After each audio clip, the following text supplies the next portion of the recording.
నమస్తే అన్న అందరికీ నమస్కారం. కువైట్లో జూన్ 7వ తేదీ నుంచి రాబోయే 39 రోజుల పాటు అత్యధిక ఉష్ణోగ్రతలు నమోదవుతాయని చెప్పి కువైట్ వాతావరణ శాస్త్రవేత్తలు ప్రకటించిన విషయం అందరికీ తెలిసిందే. అలాగే యొక్క 39 రోజులలో విద్యుత్ వినియోగం కూడా అత్యధికంగా ఉంటుందని చెప్పి విద్యుత్ మరియు నీటి వ్యవహారాల మంత్రిత్వ శాఖ అంచనా వేసింది.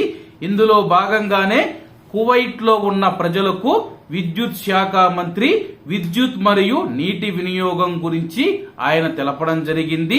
ఉదయం 11 గంటల నుంచి సాయంత్రం 5 గంటల వరకు విద్యుత్ వినియోగం ఎక్కువగా ఉంటుంది కాబట్టి ఆ సమయంలో కువైట్ లో ఉన్న పౌరులు మరియు ప్రవాసులందరూ విద్యుత్ ను పొదుపుగా వాడాలని చెప్పేసి విద్యుత్ శక్తి ఉత్పత్తి మరియు నీటి డీశాలినేషన్ ప్లాంట్ల కోసం కువైట్ దేశం అవసరాల గురించి మంచి ప్రణాళికను అభివృద్ధి చేస్తూ ఉన్నామని చెప్పి ఇతర దేశాల నుంచి విద్యుత్తును కొనుగోలు చేస్తూ ఉన్నాము.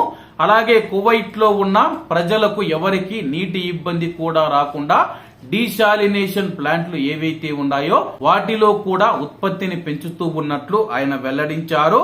అలాగే వర్తించే నిబంధనలు, చట్టాలు మరియు విధానాలను ఉల్లంఘించకుండా కస్టమర్లకు ఎటువంటి ఇబ్బంది కలగకుండా విధానాలను సులభతరం చేస్తామని చెప్పి వారానికి 1 రోజు మరియు నిర్దిష్ట గంటలలో వాటిని స్వీకరించడానికి మరియు అలాగే కస్టమర్ల నుంచి ఏవైనా ఫిర్యాదులు వస్తే వెంటనే స్పందించి వాటిని పరిష్కరిస్తామని చెప్పి కువైట్ లో ఉన్న ప్రజలు ఎవరైతే ఉన్నారో విద్యుత్ మరియు నీటి వ్యవహారాల మంత్రిత్వ శాఖకు సహకరించాలి.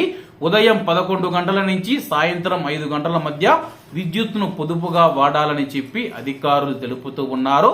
కాబట్టి అందరూ బాగుండాలి, అందులో మనం ఉండాలి. అందరికీ నమస్తే అన్న, జై హింద్.